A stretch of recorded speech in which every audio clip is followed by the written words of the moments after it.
We flip the switch. Yes, sir. Thank you. You doing good?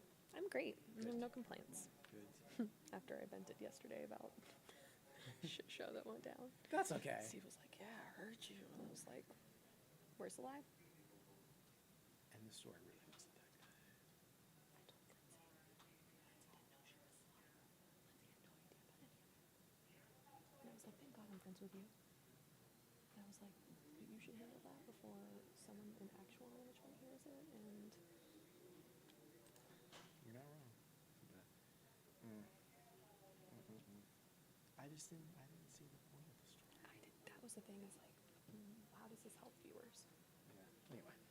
Anyway, let's have a great show. It'll be great. Let's have an opportunity for greatness. That tease for the 11th was straight fire. Well, you know what? That was John Price, though. John Price. I was like, oh, y'all keep bringing it in. And on the day I'm not going to be here. This is good. So that was good. That was a solid tease.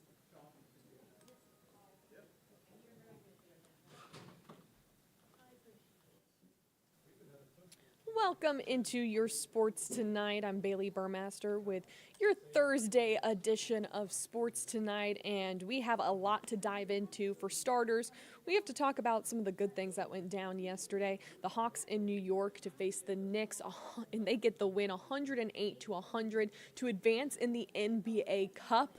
That means they are now in the semifinals. They will play at 4:30, I believe, against the Bucks on Saturday for a chance to go to the championship game. On the other side is the Rockets and Thunder. So lots of fun to be had in Vegas. You know, for this Hawks team, they are really playing team basketball right now. They've improved immensely on defense. The length helps. Trae Young is certainly trying. His shots haven't always been following as of recent, but there's enough people on this team that are making things happen. DeAndre Hunter in real contention for that six-man award. Coming off the bench, he has just been electric in the last 8 games or so. Dyson Daniels on defense completely shutting down Jalen Brunson. What else? I mean, there's so much you could talk about. They've been getting to the rim very, very well. I mean, they had 66 paint points against the Knicks. So you love to see the Hawks succeeding. Being in Vegas was, something that they were really striving for. And now they get to go there and see if they can get another one against the Bucks. Let's talk a little bit about the Atlanta Falcons. They are back out at Flowery Branch as they get ready to face the Raiders on Monday Night Football, who are in a little bit of a quarterback predicament. It is very likely that they could see former quarterback Desmond Ridder on Monday night with Aiden O'Connell and the injury he's been dealing with. He was not at practice, so it was Ridder getting first-team reps. Head coach Raheem Morris was able to talk about that in Flowery Branch. Also, quarterback Kirk Cousins still trying to work out the kinks of his game. This team is riding a 4-game losing streak, so they're really looking to get back into the win column. Let's hear from the head coach and the quarterback and what they had to say out in Flowery Branch. No doubt. It's tough on everybody. Like, you just want to play better so you can find a way to get out the funk and get the win.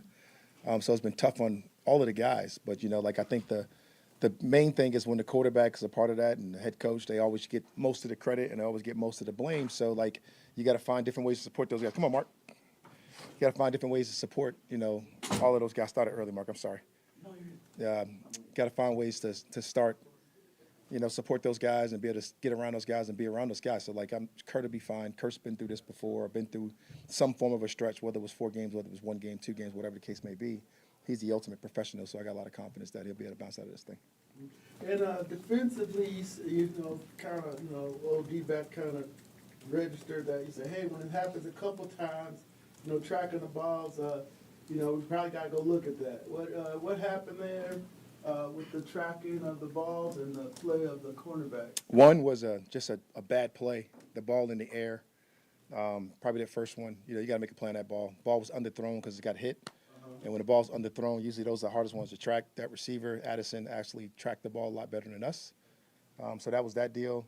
Another one was a one-on-one, just, obviously beat the guy over the top, got the pass interference on, which is essentially a big play. Whenever it's catch to that, we got one out the beat by Clark, a man-to-man bump coverage down there by Addison, another really good play. And then the other one was a missed sack, breaking out of a plaster, or what we call when you attach to the guys down the field. when the play breaks down and you vacated the middle of the field, and we vacated a couple zones in that area when people assumed the sack was going to happen, or they start to rally to things that they're not supposed to rally to, and we call that plaster rules. And our plaster rules got off. And, I don't want to take away from the play that Sam Darnold made. First of all, making a guy miss, and then having the wherewithal to step up and absolutely deliver a strike down the field to a wide open Justin Jefferson. Those were the main ones. There are other big plays that happened within the framework of the game, but those are the main ones that really fell apart for us in the game, and those are the ones you got to correct, and those things you can't have happen. Raheem, when it comes to Kirk, when you look at the film from last week and the week before, did you see things that were improved, like kind of things trending in the right direction that were correctable? The week before, it was kind of one of those things where you throw 4 interceptions. That's kind of one of those things like that doesn't happen to Kirk. Happened one other time in his career, I believe. Those things don't happen. This week, we had the 2 interceptions, the one early, which you want to take back, and the one he's thrown the cow, just kind of put in the wrong placement. You'd like to take those back. But this game was a lot of different things of significant improvement as far as throwing some of the balls to Drake, throwing the balls to Mooney. I mean, the guy threw for, I believe, 344. I can't remember exactly. I think it was that number the last time I looked, somewhere in that nature. So it was different, a completely different feel when it came to that. Like some of the comfort and the things of other natures in the other game, that shit had to get cleaned up. And I definitely think he cleaned those things up. The emphasis of all those things and how he plays and how he goes about his business. You can't turn the football over. And it's a stat out there somewhere. I wish Zeno was here. I can ask him, but a stat out there somewhere. When we don't turn the ball over, we win a turnover battle. We win football games. And that's the nature of the beast. And last week we had the 2 interceptions. Like I mentioned, the 1 fumble on kickoff. And like I mentioned before, when you give them the ball back after the penalty, after the swipe, that's essentially a turnover. That's essentially 4 turnovers on the day again. And those games are not going to come out into the result that you want to have them happen.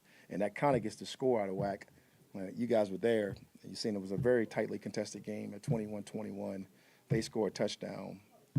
Then they absolutely force a fumble on kickoff, get the ball back, 14-point game. Desperation kicks in, 4 minute. The last touchdown, it is what it is. They scored it, but you're trying to strip the ball. You're voiding tackles that you can make, and the score gets out of whack. Raiders are a team. Go ahead, Allison. Ladies first, Allison, go. Get out of here. Well, I mean, I'm curious, like, is there ever a point, like, as a coach, like, that you think, like, not that you would bench him, but you would almost, like, take him out if you feel like he's spiraling to, like, reset him? And Bench who? Like Kirk, like when he's going through a game where he's having multiple interceptions. Like, You always got to take into consideration of this, Allison, right? When you lead an organization and you got to have trust and belief in the people that got you to where you were, right? Kirk came here and he got us to a point that we are in a playoff contention. And you got to believe and you got to have the resolve to be able to stick and stay steady-handed by the guy that you believe in. And I don't want to be like some organizations who make harsh decisions or critical decisions on your critical decision makers when they fail you or they make their mistakes. Right? I just feel like it's our job and my job to back him at the highest level of certainty to get him to get out there and play better. And this has nothing to do with a non-belief of our backup or anything like that, but he is a rookie, and we do have a plan, and we have had a plan from the beginning on how we want to utilize and be able to play our rookie when it's time. And for me, it's the ultimate encouragement and backing from our building and from our State of the Union to go out there and support him. So, like, to say benching doesn't cross your mind, you always got to consider those things if you feel like it's something that's irreplaceable or something that's irreparable or whatever the case may be. But I don't feel that way. I feel like he's going to come out of this thing and he's going to go on a run here and get us to do the things that we need to do. Can you let us in on that plan to play Michael Penix? I told you right from the beginning, he's our future, right? So, like, day one down here, the hardest draft meeting, right, when the unexpected thing happened, we take Michael Penix with the 8th overall pick, and, like, our future's getting ready. And, like, for our future to go out there and be preparing like he's preparing to be the solid human that he's been throughout the whole process and to be able to, to have the respect, to be able to have the confidence, to be able to have the wherewithal to support Kurt and all this stuff too, is like a great learning lesson for him as well. It's like, so like when you go through all that process, you can look at different organizations that's pulled the trigger and put guys out there too early and it's gone terrible, right? And I don't want to be that guy. It's that time of year when if you don't have things going your way, you just have to dig deep, keep playing, and that's what we're doing. And trying to do what we can this week to get a win any way we can, anything that it takes to get it done. So take any questions you have. Yeah, Kurt, where do you feel that coming out of that game, you got a couple things that you wanna, South yards back up and all that. What are some of the things y'all could do, you and your unit, heading into the Raiders game? Yes, I think it's coming out of that game. You certainly think about the 2 turnovers, the 2 interceptions, looming large. Not getting a touchdown at the end of half, having to kick a field goal, and then getting down there late in the game. Certainly margin was a little bit larger at that point, but just not coming away with more points late in the game down when we got in the red zone. We were better on 3rd down. We did move the football well, but it's always about points, and for different reasons we didn't score enough points. So I think it goes back to all those same things again this week. We got to move the football. We got to be productive on 1st and 2nd down, running it, throwing it. Got to protect the football. Got to be good on 3rd down, and then got to finish in the red zone. And that's a formula that doesn't change much from week to week. That's what you need to do in this league to win. But it's going to certainly apply again Monday night. Do you, is there a balance for you to being too tough on yourself or giving yourself grace when you need it, or how do you balance, a fair critique and, moving forward? Yeah, I think it's something you're always trying to find a balance with. I think you can, give yourself too much grace and you need to go back and fix something. On the other hand, you can be hard on yourself and you need to just go back out and just put a smile on your face and enjoy competing and let it fly and let the chips fall where they may. It's something you're kind of always trying to go back and forth between, but understand that if you are, being analytical and evaluating it, that you'll kind of stay right in the middle in a good place, and that's kind of what I try to do. So much of it too is just loving the guys you're playing with and trusting them too. We got great people around me in the huddle and at the line of scrimmage that I just kind of always say I got to just trust them and know that I'm in it with them, and that takes some of the pressure off too. You talked to us earlier in the year about that kind of balance, how sometimes you're too hard on yourself and your wife tells you to cut it out. Yeah. And sometimes, you can mark yours the other side. Is that something that has been an issue over the last few weeks, would you say? Have you been pressing a little bit, maybe? Yeah, I think again, because I kind of try to say, okay, what's taking place, and you try to look at it, and I don't have a great single answer. I think at times I wonder if I'm trying to go make the play, and make it happen instead of letting it happen, certainly. So there's that. And then I think, I think the times it's just fundamentals. Hey, late in the down, can you tuck it and run? Can you throw it away? I mean, these are not new quarterback fundamentals, but they're ones that, I could afford to apply better the last few weeks and moving forward. So those are a couple thoughts. Regan was saying how, pretty much from now on, it's like must-win games, Yeah. especially in regards to the playoffs. So Yes. how do you kind of manage those expectations when you're also trying to earn a losing streak? Yeah. Well, it's always one game at a time, so you understand what's at stake down the road, but you don't really go there. You just kind of focus on this week and today's practice and being the best you can today. But I think for many weeks now we've operated with a, hey, glass half full, we're still in first place. We're still in a good spot. And there's also another side to look at it to say, hey, we need to win now, like sense of urgency. Instead of saying we're good, saying like, in a way we're not good. We need to do it now. So you try to, again, find, that's a balance you try to find of reminding yourself you're okay, but also saying, no, we got to go do this, sense of urgency. And I think we find ourselves there again here this week. I got a weird one if nobody else is jumping in. Is there something in daily life that you're randomly cheap about? Let me give that some thought here. Drake was saying he'd take the ads off of Hulu, stuff like that. Is there something? Yeah, I still watch the ads on all the YouTube and all that.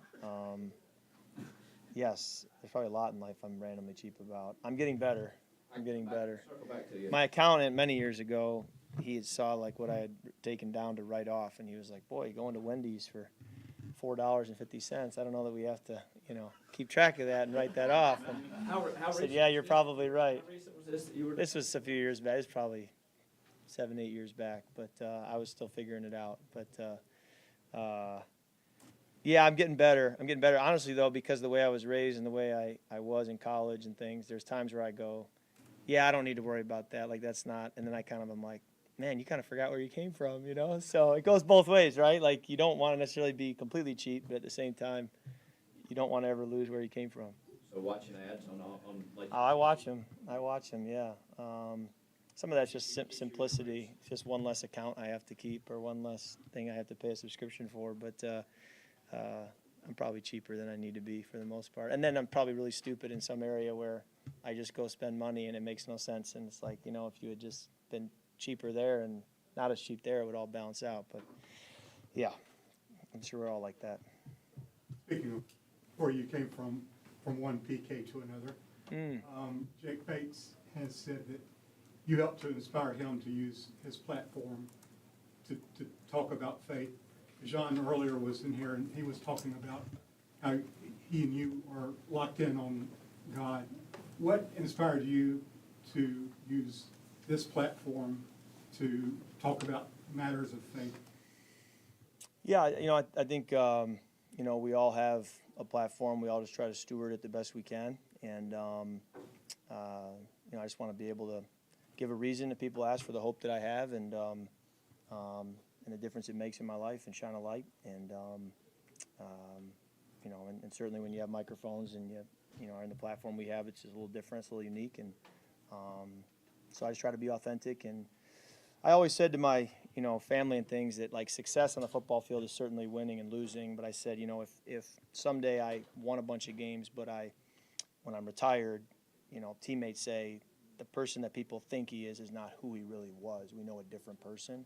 I failed. And opposite may also be true, that if, we didn't have the success I had hoped and dreamed of having, but people say that guy was the real deal, he walked the walk, then I would define that as success. I would certainly define that as success for my boys. So I think that's something that's also very important to me. I try to be aware of as I walk through the building and as I treat people as just, understanding that wins and losses are certainly extremely important, but, how you made people feel, how you treated them is equally as important. And so that's a big part of it. A little bit of a hard shift here, but We're all over the it's hard map to not go off of that. It's very nice. I know the league sent out a note just about the break-ins that have been happening. Yeah. Especially so, just kind of what are your thoughts on that? And are you taking any extra steps? Yeah, I would have been a sitting duck in Minnesota. We were just on a normal cul-de-sac, just out there for everybody to come hunt us down. So that would have been interesting. I don't know what I would have done, but a little bit better setup here. I'm sure if someone wants to, they can break the law. But yeah, it is what it is, and I think the key is just your loved ones. And I played in Washington, and what happened to Sean Taylor is a very real thing, and as a Washington player, you know the story, what happened there with him, and so it's something you just got to be aware of and be careful of. You're very process oriented. With the current streak, do you ever debate like changing things up? Yeah, you do. You certainly have a process that's worked and has enabled you to play well, and so you trust it. I think you'd be foolish though to just blindly stick to something, even when hey, there's clearly a fundamental we need to improve on here. So it's both. It's not you completely blow up your process, but at the same time you say, hey, clearly there's something here in my decision making or my fundamentals or the way I'm seeing the field or the way I'm playing the game that needs to be improved or tweaked. So let's also look at doing that. So I think it's both, and that's why you have T.J. Yates and D.J. Williams and Zach Robinson to help you on that journey, on that process. And that's where I always say kind of the quarterback room is like a working force together, because you're saying to Michael and to Nate, what do you see? What do you think? So we're all kind of pulling together, trying to, lend perspective. Is there anything this week that you're looking to change with the process and whatnot, like something you're focusing in on? Yeah, I think there are things. I don't think, for the nature of trying not to tell the Raiders something, I kind of will keep it close to the vest. But, yeah, certainly there are things that you want to emphasize more or be more aware of. And then something as simple as, I know baseball guys are super oriented. Like, they have their routines. So, when you feel like you're kind of going through a little bit of a slump, do you feel like you have to change something as simple as just, something in your routine? Yeah, it's funny. Yeah, I know the feeling, you have your way of doing things, and then you suddenly have a losing streak, and you say, all right, let's change it up. And I think that happens. I think that's natural, just to try to get a fresh start. So not so much superstitious as just a fresh start or feeling like you can get onto a new routine. And I don't know, there's some of that maybe, but not much. And I feel like it's natural when you're on a losing streak. Alrighty, let's also talk about the Atlanta Vibe. They continue their training camp. Actually, something really cool they're doing that will be inside the perimeter on March 28th and 30th. They will play at the GSU Convocation Center, so people in this area can easily access their games instead of having to go to Gas South Arena out in Gwinnett County to see some action. They'll be right here inside the perimeter. But their training camp continues. They've been giving us a few players to talk to every so often to hear the latest. So let's check in with the Atlanta Vibe. All right, just very generally, how's training camp going so far? It's been good. I feel like, 4 days in, we talked about how close the team was in just 4 short days. And it's only been a week and everybody's been progressing really well. So it's been a lot of fun.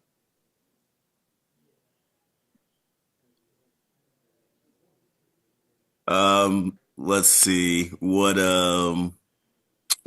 been the funniest part, I guess? What's made you laugh?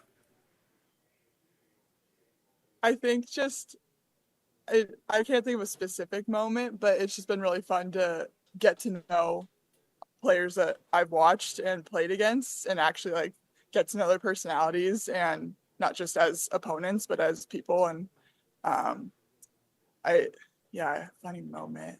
I don't know. I think the whole team is pretty goofy already. 4 days in, I think we're showing our true personalities right away. So it's been really fun to truly get to know everybody on the team.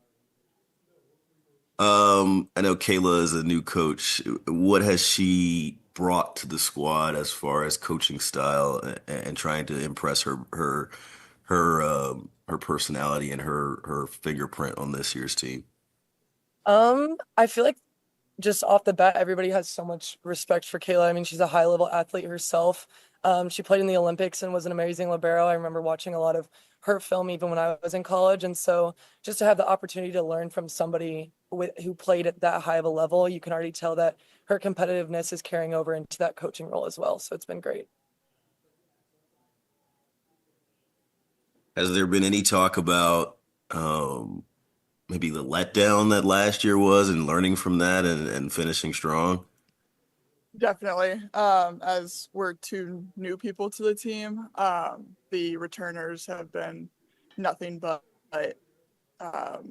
sure of getting back to the playoffs and kind of getting that game out of their system. And from day one, we're like, semis were not what we wanted, and we're working to get back to playoffs and then to ultimately win the championship. Yeah, I feel like that's been a daily conversation. I mean, from our first team meeting and everyday focus in the gym, like that's our end goal and what we're working on each day.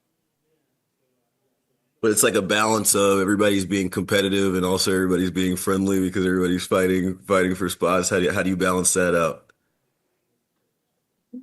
Yeah, it's been great. Like I feel like everybody has been giving each other good constructive criticism too. I feel like it's more of a camp where we're all here to grow and learn as quickly as we can because we all want each other to be better. So obviously, yes, we're all still competing for a spot, but everybody's been super helpful, I would say, of helping at least, especially us rookies, like catching up to the level of play and giving good feedback on how to score more points and just how to elevate our game as a whole. Yeah, ultimately we want the team to play well and be as great as we can be. So the accountability is there. And so we're just taking, I feel like, it one day at a time and just kind of, ultimately we want each other to be and Atlanta to be as great as it can be. So pushing each other is only going to amplify that. I think I'm good. I appreciate y'all. Thank you.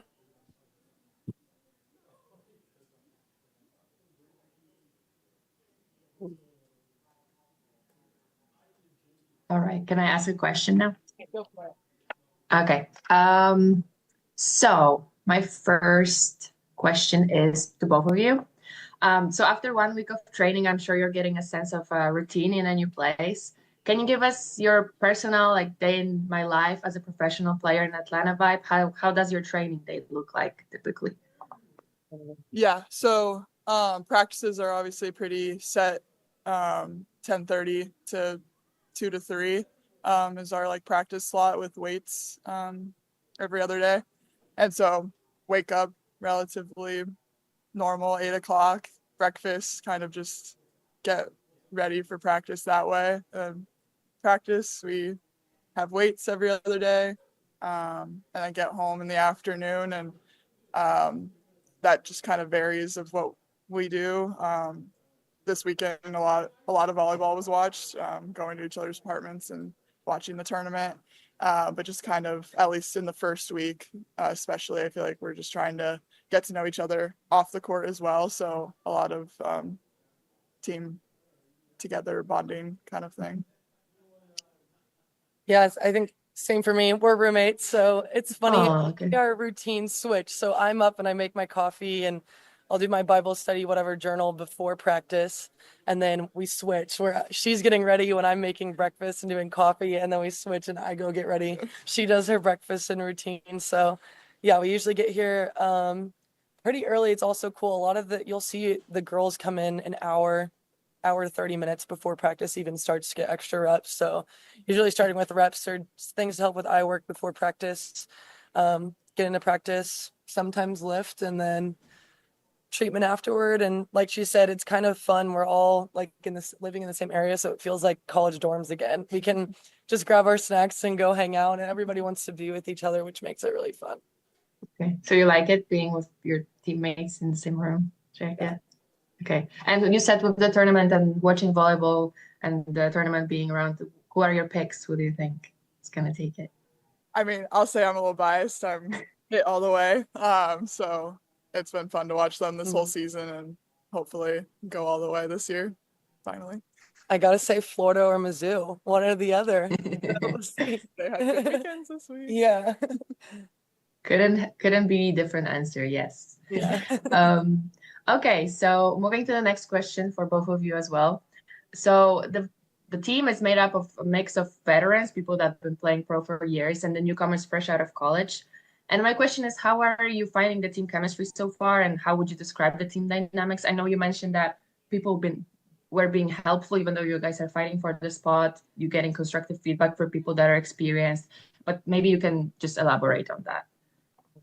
Yeah, I think, at least in my position, both me and Aiko are new to Pro Volleyball Federation, so it's kind of been fun just to piggyback off each other and and be helpful in that way. But then the like constructive feedback and accountability, I think, is interesting when it comes from different positions, and I think that's different from college. I think like Morgan's been helping and gives a lot of feedback off of blocks when she's defending behind us, and I think that's been really cool to see and feel that it goes beyond positions and to starkly different positions as a right side to a libero, but that's only going to make us better, and so I've really enjoyed that, of learning from a different position how my position can benefit them rather than just what my position sees my position doing, I guess. That different perspective. Yeah, I think for me on the left side, I mean, I played middle my last season at Mizzou and coming off like a year-long recovery. And so a lot of the girls have played left, and I think one of the only rookies on the left side. And so to get feedback from even Leah Edmond, I remember watching her when I was in high school and getting to play against each other in the SEC. And so to have her as a leader and as somebody who's giving me feedback, it's great. I feel like I can make tremendous progress each day in the gym, and that's to them. They're being super helpful. So I'm great teammates. Awesome. Courtney, you mentioned the help from the different position. Are you giving feedback to the setters? Because I know you had that setter. Yeah, I think as a hitter, it's I mean, as a setter, like they want feedback. The little bit I set in college, like I'd want hitters' feedback, and just because that would make me better. And so Marley and Witt have been great of saying, this is the tempo we want, but like we're willing to work with what gets you the best chance to score, best position to score. So I think the hitter to setter communication and relationship is a special one. And so, yeah, they've been great telling me of what the standard is in Atlanta, and then also kind of working around what makes me the best I can be as well. Awesome. Thank you so much. Okay, so now can I ask you guys more personal question, more tied to you personally? So Anna, so you mentioned the recovery. Overcoming injury of your arm to achieve your pro dream is really, really inspiring. And my question is, how has that journey shaped your perspective on volleyball and your overall goals moving forward? What motivated you the most during your healing process? We will wrap it up here on Sports Tonight. Make sure to join us tomorrow for your Friday edition of Sports Tonight. Of course, the Hawks back in action on Saturday against the Bucks for that NBA Cup semifinals game at 4:30. All right, have a great night.